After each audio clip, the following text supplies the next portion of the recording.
Neste primeiro episódio da edição 2023 do Videocast Rio Bravo, conversamos com Vanessa Faleiros, COO da Rio Bravo.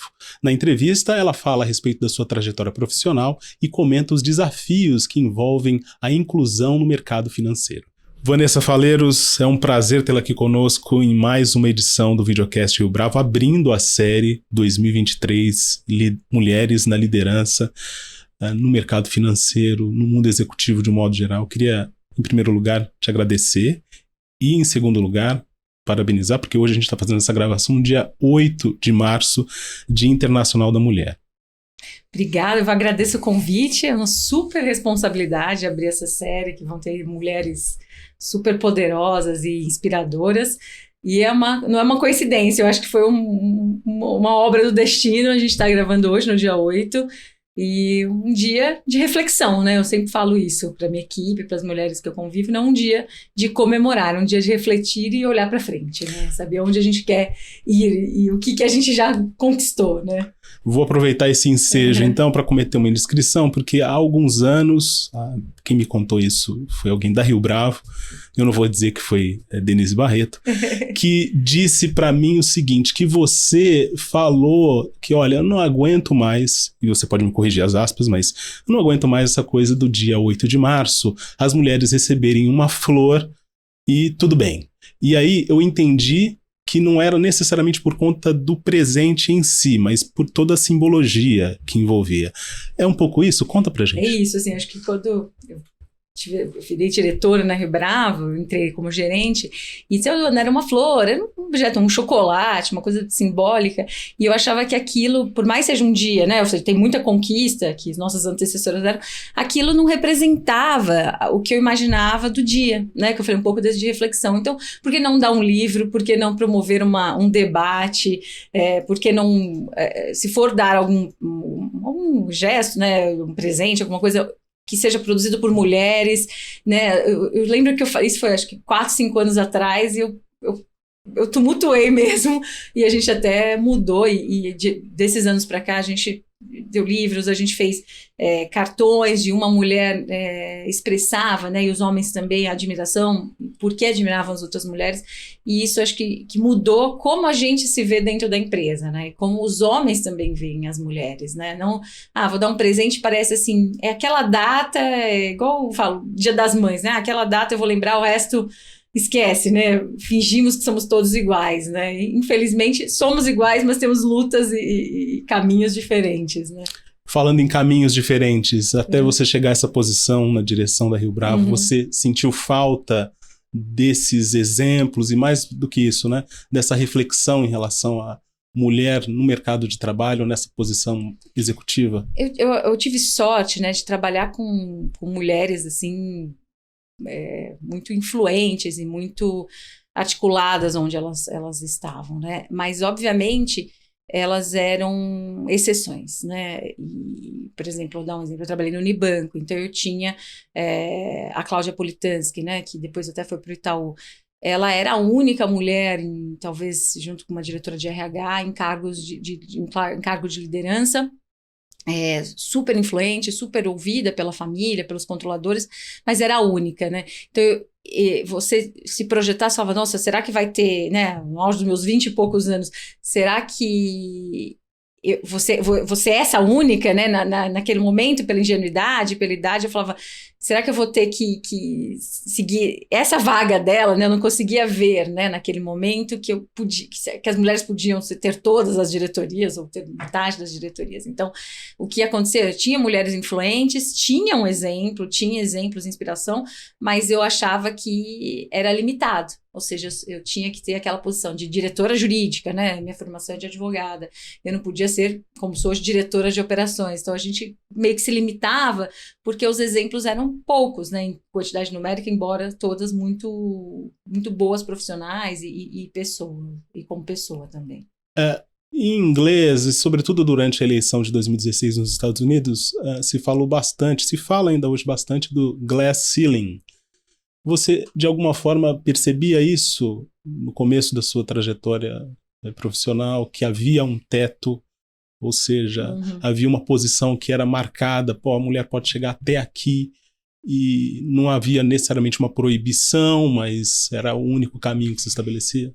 Sim, e eu achava, e até um dilema que eu enfrentava conforme eu fui ficando mais velha e mais experiente na minha carreira, era assim, eu achava que se eu optasse, por exemplo, por ser mãe, né, eu deveria abrir mão, né, de virar diretora, virar executiva. Eu deveria ali ser uma gerente, uma posição aí de middle management, né?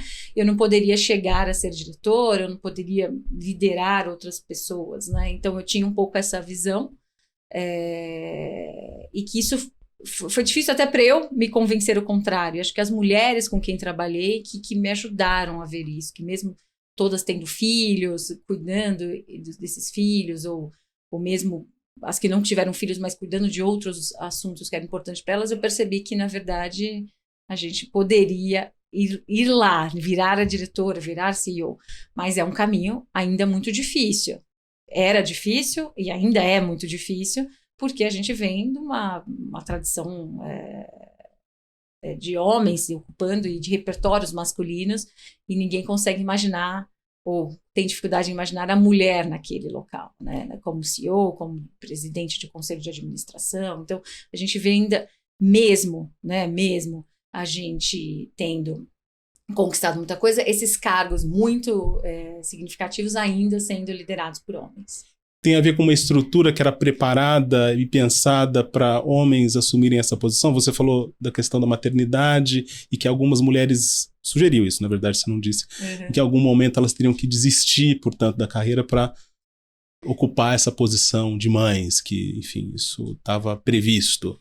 Tem a ver com essa estrutura? Eu acho que tem a ver com a estrutura machista das empresas, né? De achar, né? E com total preconceito e sem entender, e sem ir a fundo, de que uma vez que a mulher é mãe, ela vai deixar de dar atenção, né? Eu falo quase com ciúmes, um egoísmo das empresas, ela vai deixar de dar atenção para a carreira e vai simplesmente olhar para os filhos e não vai ser talvez muito eficiente, vai se dividir e não vai ter a produtividade que se espera, né? Então acho que é essa visão, né, da sociedade que se tem da mulher mais uma posição secundária que as empresas levam e carregam isso até hoje, né? A gente ainda comemora, nossa, tem 10% das empresas da Fortune 500 que são mulheres. Pô, tinha que ter 50, a população mundial. Então, mas é porque a gente tem que quebrar esses estigmas, né? Que a mulher, mesmo sendo mãe, ou mesmo que ela se entenda mãe, a mulher, ela vai e ela é produtiva, ela é eficiente, ela consegue ter flexibilidade, ela consegue se dividir em funções que talvez os homens não consigam, mas por uma questão dela, da experiência de vida dela, né?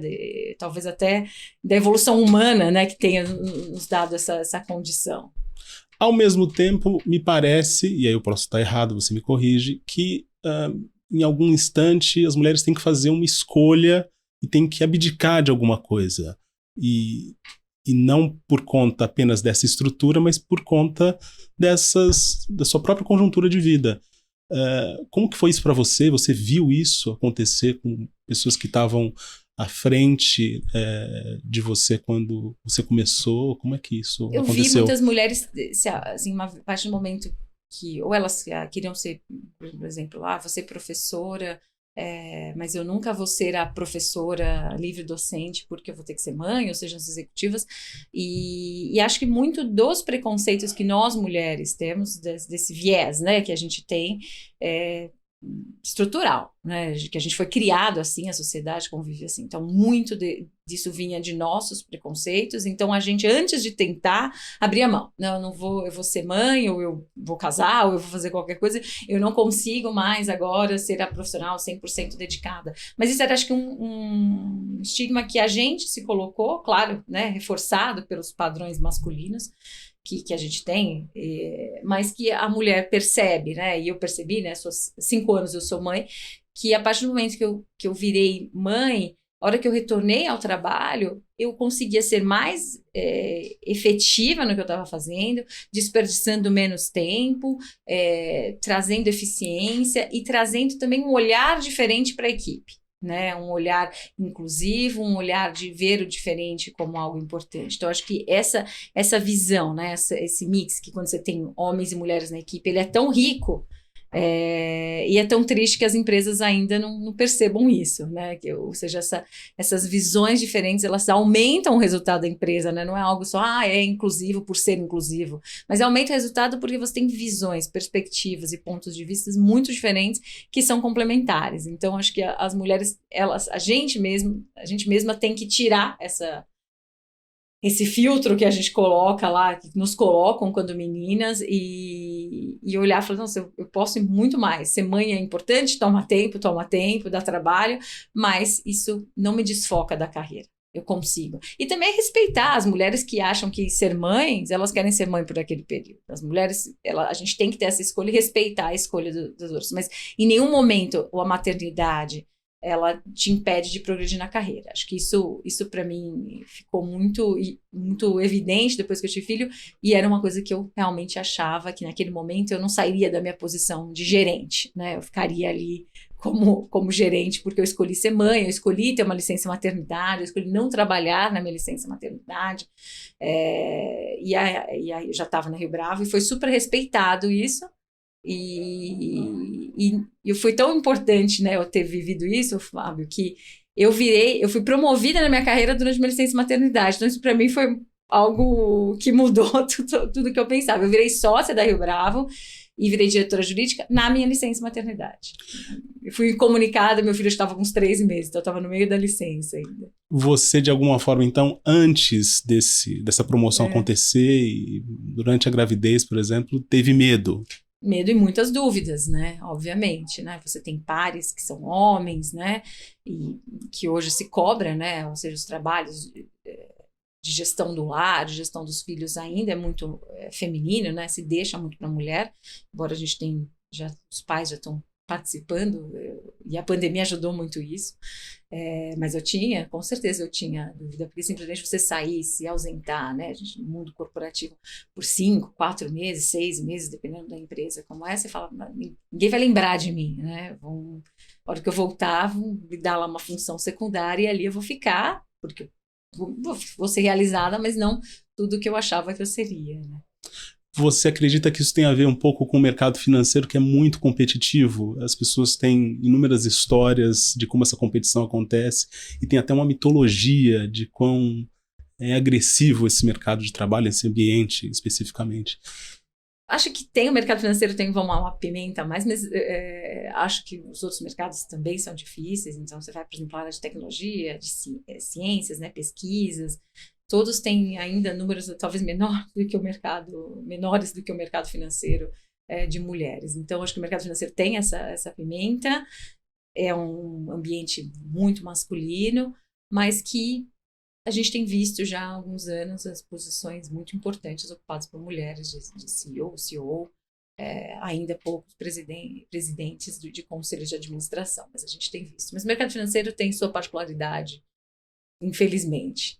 Você conversa com outras executivas, com outras CEOs, como é que é isso? Sim, eu converso. Eu tenho um grupo de amigas, né, todas hoje executivas, eu sou, como eu falei, minha formação é jurídica, então ou advogadas sócias de grandes escritórios, ou executivas, principalmente do mercado financeiro, né, que é um mercado aí que eu trabalho desde de 2003, e a gente debate muito, na própria Ambima, conversar com outras mulheres, no próprio Comitê de Diversidade, a gente debate muito e a gente vê que os desafios são idênticos, né, ou seja, para você ver que às vezes alguma impulso de uma autorregulação, como da Ambima ou da Bolsa, como se vê fora do país, exigindo, vou chamar de cotas, mas exigindo uma mais equiparação entre homens e mulheres dentro da empresa, talvez desse esse incentivo inicial para as empresas que ainda não saíram da inércia de reprodução dos padrões lá do século XX, vamos dizer.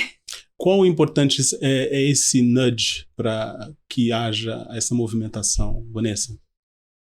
Putz, eu acho essencial, porque se a gente ficar, né, vamos assim, cada um dentro da sua empresa, das suas corporações, lutando para mudar aquele ambiente, claro que é importante, né, que a gente está falando ali daquele microcosmos que a gente vive e a gente inspira pessoas ali dentro.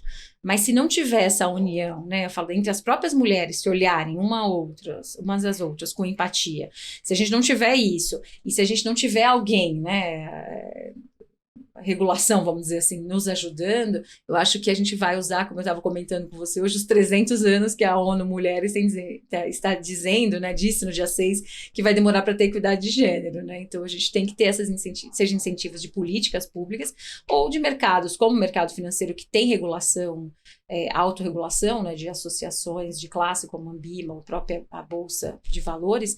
A gente tem que usar isso como um mecanismo de dar, assim, aquele gatilho de acelerar o processo. Senão, realmente, a gente vai ficar lutando para, daqui 10 anos, ter a primeira presidente do conselho de administração de um grande banco ser mulher, isso em 2033. Então, assim, parece uma coisa até retrógrada, né? Você olhar lá na frente e demorar 10, 15, 20 anos ainda para a gente ter as mulheres presidindo conselhos de administração e presidindo bancos, né? Acho que ainda... Então, a regulação, eu acredito muito que ela pode dar esse gatilho inicial. Vanessa, você falou da sua formação mais de uma vez aqui nessa entrevista. Eu queria que você contasse para a gente um pouco dessa época. Você se formou em Direito e já naquele instante, imagino eu, pouco mais de 20 anos, é isso? Isso. Havia mais mulheres do que homens em sala de aula, ou pelo menos havia um certo equilíbrio. Eu entrei na faculdade no começo dos anos 2000, né? Eu fiz USP, né? Faculdade de Direito da USP, São Francisco. Na época, acho que a gente tinha 30% a 40% de mulheres, ainda era mais masculino. Era bem próximo. Hoje acho que já até inverteu, né? Acho que tem mais mulheres. Mas nos escritórios, né, que eu trabalhei, e no próprio banco, no Unibanco que eu mencionei que eu trabalhei, no começo da carreira realmente era 50-50, eu diria, né, entre homens e mulheres, bem dividido, né? Acho que o problema era a hora que tinha as promoções de carreira, aí você via muito menos mulheres ascendendo na carreira. Então, a minha pergunta vai exatamente nessa direção. Essas mulheres que naquele momento faziam parte de 30%, 40% da sala, dispersou, quer dizer, estão todas nessa posição hoje de middle management? Ou muitas sim, muitas optaram até de talvez desacelerar a carreira por outras prioridades que tenham, mas muitas enfrentam a barreira mesmo que existe, né? E ela nem é invisível, ela é visível, né? Então, muitas mulheres muito competentes que eu conheço ou que eu convivi, elas não conseguem sair desse escalão aí do meio, né? Ela não consegue ter um cargo de diretoria, muitas trabalham em grandes instituições, acho que por falta até de incentivo, sei lá, de algum método dentro das empresas para olhar para essas mulheres, né? Porque são, vamos dizer assim, né? São homens, né? Eu falo, a gente lida muito hoje lá na Rio Bravo com diversidade, inclusão. São homens brancos, héteros, olhando para um grupo talvez mais plural, né? Tem mulheres, tem gays, tem negros. Quem que eles vão escolher? Quem são iguais a eles? Esse viés afirmativo, né? De confirmação que a gente quer alguém parecido, que vai se repetindo, né? Então, acho que é isso que acontece. Mas eu tenho sorte de conviver com mulheres que têm posições importantes, são diretoras executivas, mas, infelizmente, foi a minoria mesmo que conseguiu ir para esse caminho. E todas muito, assim... Preparadas e com boa formação, uma experiência, uma visão de mundo e profissionais. Aí, como eu falo, eu tive essa experiência tanto na Rio Bravo quanto no Unibanco de conviver além da área jurídica, então eu não estou falando isso só no mundo jurídico, que foi minha origem, mas mesmo no mundo corporativo como um todo, as mulheres vão ficando para algumas vagas reservadas para elas. Então você sempre vai ter diretoras de RH, né? A maioria sempre é mulher ainda, e marketing às vezes são as carreiras que você sempre teve talvez uma representação mais feminina, mas as outras você tem muito, muito menos mulheres e ainda com barreiras gigantes a serem superadas. Você também falou bastante desse período do Unibanco e dessa experiência grande na área jurídica antes de você estar no mercado financeiro propriamente dito. Qual foi o momento mais difícil dessas duas fases? Eu estou dividindo em duas, se você pode subdividir se for o caso, tá? Tá, vamos lá. Acho que talvez o mais difícil foi na faculdade, né? Eu entrei na faculdade lá no auge dos meus 18 anos. Eu queria ser promotora de justiça, né? Então, era o que eu falava desde os 7 anos de idade, por incrível que pareça. Mas eu fui fazer estágio na faculdade e ali eu tinha até porque as carreiras jurídicas exigem, né, quando você vai para o concurso, muita dedicação, muito estudo. Ali eu tive uma decisão quando eu fiz meu primeiro estágio. Será que eu quero me dedicar a estudar e passar no concurso, ou eu vou para o mundo corporativo? E aí eu lembro que naquele momento eu fazia estágio num grande escritório, trabalhava com contencioso, com processo, e eu lembro que eu tinha 20 anos na época, e eu fui olhar um processo que ele começou quando eu nasci. Era uma coincidência, no dia que eu nasci. Era em 82, eu estava em 2002 e não tinha tido sentença, ou seja, decisão de primeiro grau. E aí eu falei, gente, será que é isso que eu quero, né? Ou seja, se eu estiver na carreira de promotora de justiça, carreira pública no geral, eu vou ter que lidar com esse tempo. E eu sou uma pessoa muito dinâmica. E ali eu decidi, falei, não, acho que eu quero ir para uma carreira de escritório e para uma carreira corporativa, né? Ou seja, não de contencioso, e para uma carreira corporativa. E assim fui, e tive ali, né, a felicidade de, em 2003, começar minha carreira em mercado de capitais e direito bancário, quando estava começando a IPO, Estão de Natura, LL, os primeiros IPOs, Grendene, que teve na época. Então eu tive, ainda estagiária, consegui participar desses IPOs, e dali... isso com 23 anos de idade, a minha outra decisão, e aí foi o marco, foi aos 30 anos, quando eu já em escritório, prestes a virar sócia, não 100% feliz com a minha carreira, fazendo um MBA em finanças e executivo no INSPER, eu migrei falei, não, eu não quero ser advogado. Se eu for advogado, eu quero ser uma advogada executiva dentro de uma instituição. E foi quando eu fui trabalhar na Rio Bravo, e aí minha carreira 5 anos, quase 6, como diretora jurídica, e agora nesses últimos anos já englobando a área de operações como um todo. Então eu tive esses dois marcos aos 23 e aos 30 que acho que direcionaram a minha carreira, e eu tive apoio, né, das pessoas que eu conversei, amigos, pessoas mais velhas, que eu consegui, acho que, tomar as decisões corretas. Acho que eu tô feliz, né? Então eu tomei as decisões corretas, olhando, né, de trás para frente. Você falou que você está envolvida agora bastante com essa discussão a respeito de inclusão, e a gente vive um momento chave em relação a isso. De uns anos para cá houve uma avalanche de preocupação em relação a esse tema, mas a gente chegou num impasse, de certa forma, porque para muita gente as coisas ainda não aconteceram. Como é que a gente pode ter expectativa do que vai ocorrer daqui para frente? Que tipo de expectativa a gente pode? Difícil a pergunta. A gente percebe, assim, exatamente, há 3 anos a gente inaugurou, vamos dizer assim, um comitê de diversidade e inclusão, e eu comecei a pesquisar, e foi eu que plantei essa sementinha dentro da Rio Bravo, fui muito acolhida pelo Paulo e pelo Gustavo, já desde o primeiro momento, e por todo mundo da empresa, pela diretoria. E o que a gente percebe, né? Primeiro, né, quando você mexe com diversidade e inclusão, você vai mexer em feridas. Então, você também, assim, você acaba, às vezes, ficando inerte, com medo de agir e invadir o espaço, ou ser inapropriado na linguagem, no método que você está fazendo. Isso é um ponto. O segundo você começa a ter iniciativas e você não vê talvez a evolução como você gostaria, que é esse ponto exatamente que você falou. Nesse caso, exige da gente como empresa a flexibilização, não digo nas exigências, mas a flexibilização no nosso olhar, no nosso método de avaliação, no nosso método de contratação. Isso a gente tem visto as empresas fazendo, né? Então, por exemplo, antes exigia, né, precisa falar inglês, espanhol, ter experiência, etc. Hoje a gente percebe já as empresas, não, se você é competente, independente de não falar inglês, vem que eu vou te treinar, né? A gente mora num país desigual. Mas ainda a gente vê que é uma minoria dos executivos que pensa dessa forma. E a gente percebe também que a gente tem as pessoas, né, hoje com as cotas de faculdade, etc., essas pessoas, elas precisam também ter os seus exemplos dentro das empresas, e a gente não consegue fazer isso. Então, a gente tem essa dificuldade, a gente dá passos de tartaruga, mas a gente tem que dar passos. Eu sempre falo isso lá no nosso comitê e nas nossas atitudes. Então, como que a gente hoje tem lidado com isso? A gente fez agora um estágio de verão que a gente tem na Rio Bravo há bastante tempo, que é um estágio de férias, né? Que A gente pega gente, até depois da pandemia, do mundo inteiro pode se inscrever, então mesmo um brasileiro, um estrangeiro que estuda fora e queira trabalhar. E a gente fez uma rodada assim, de inclusão. Então a gente pegou de faculdades públicas ou outras faculdades, mulheres, negros, alguns deficientes. A gente pegou esse grupo e trouxe para dentro.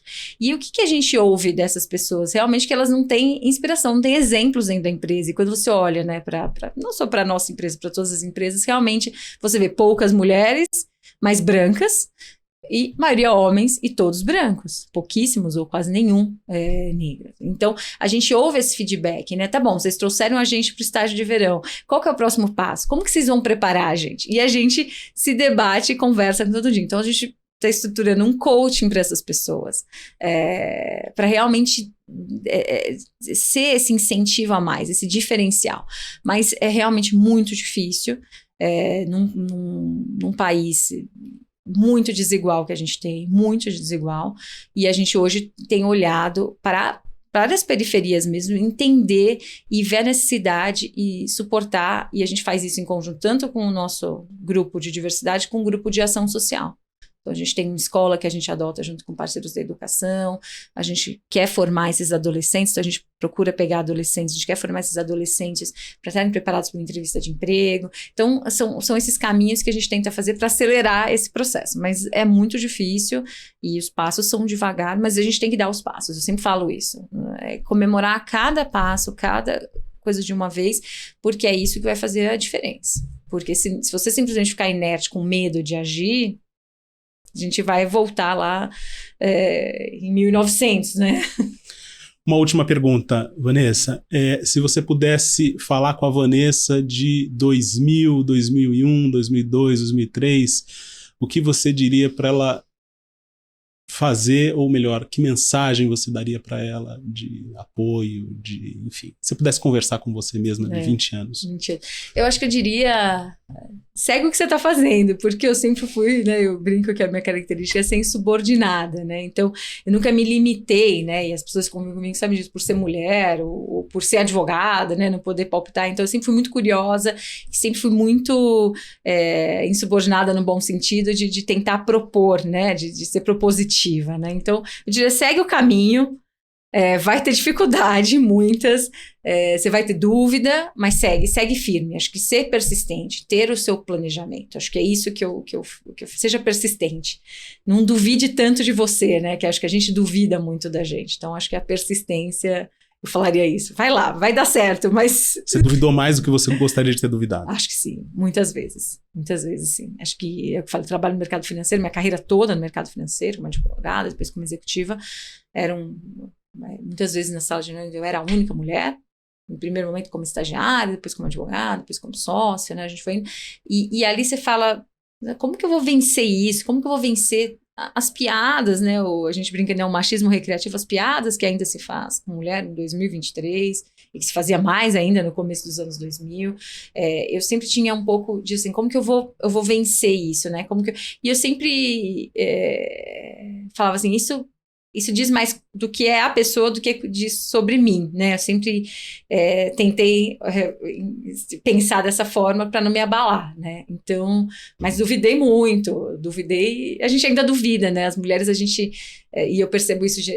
gerenciando a equipe, que eu tenho gerenciando homens e mulheres, né, Fábio? O que eu percebo muito, as mulheres são muito mais inseguras porque a gente talvez é mais cobrada, né? A gente não pode errar.